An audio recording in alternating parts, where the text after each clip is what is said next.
Hi, my name's Deborah Sizer, and I'd like to review the topic Technology in School Curriculum by looking at two articles. I'm going to summarize them and share my reflections. The first article we're going to look at is Alan November, How Teachers in Tech Can Let Students Take Control. And the second article we'll look at is Technology Transforming Classroom of the Future. In the first article, Alan November, How Teachers and Tech Can Let Students Take Control, there were 3 points mentioned. Point 1, school structure can hold students back. And it was here in the article that they talked about how currently, or in traditional classrooms, students are forced to demonstrate knowledge in ways that has nothing to do with the real world. And it was here that they suggested that instant feedback through the use of technology, online learning tools, and blended learning should be embraced with the use of technology. Point 2, have students lost the ability to define the question? And it was in this part of the article that they talked about how students may need the skills to define and create their own job in the future. That students need to be innovative, and they need to take ownership of their work. Point 3, technology recreates the one-room schoolhouse.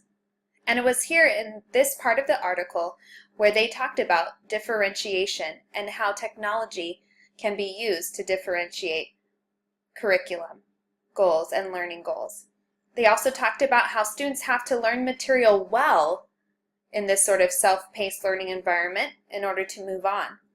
And they also talked about collaboration and how students take ownership of learning as they teach peers and work with peers, sharing their work with one another. My reflections on this article are the following.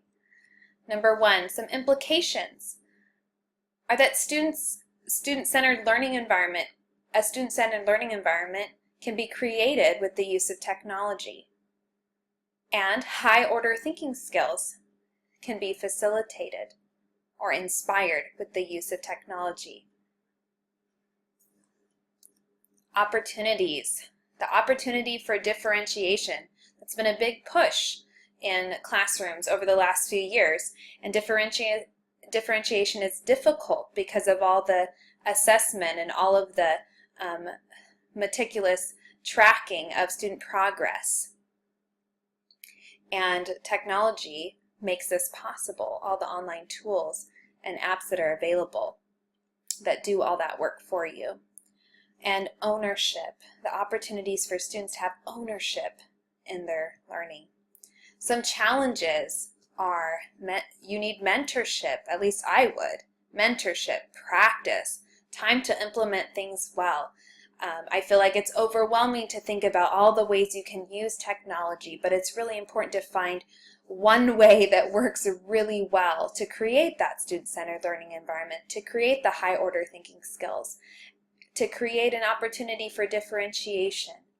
However, it's going to look a little bit different depending on the age level, the classroom setup, and your students. So I think it takes time to implement those things well, and it takes practice.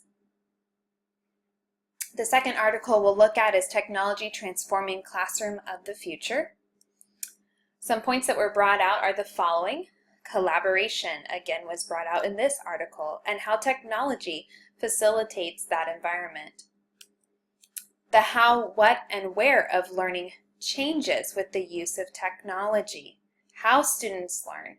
They can learn from a computer, from doing research, not just from spoon-fed material from the teacher. What students learn. There's a high consumption that can take place because of the internet at their fingertips. And where is learning taking place? Again, you can connect to the internet no matter where you are if you have the right tools. Flexibility, and it was here they talked about how schedules need to be flexible in schools so that students have the opportunity to dig deeper into topics.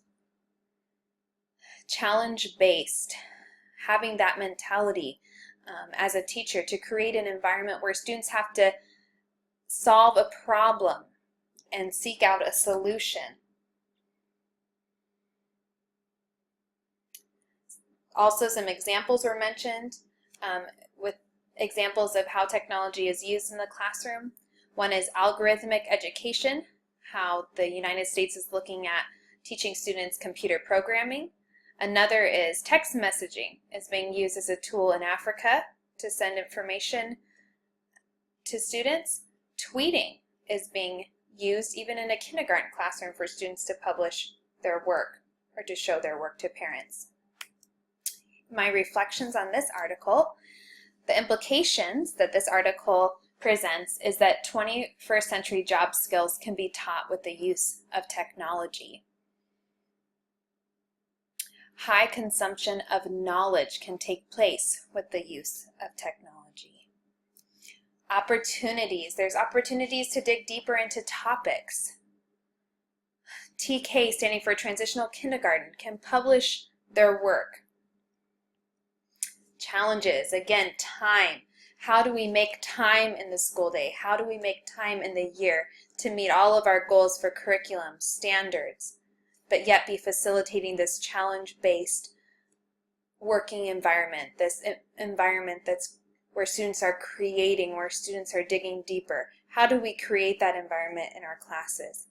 How do we adjust a schedule? And as a teacher, how do we develop the skills in order to do that well? And again, age group is a factor. As I'm working with the transitional kindergarten group, there are certain limitations that those students have that maybe students 4 or 5 years older than them don't have. And so we have to consider the level of our students in order to decide how technology can be used the most effectively. I hope this was beneficial for you as I reviewed these articles. Thank you very much.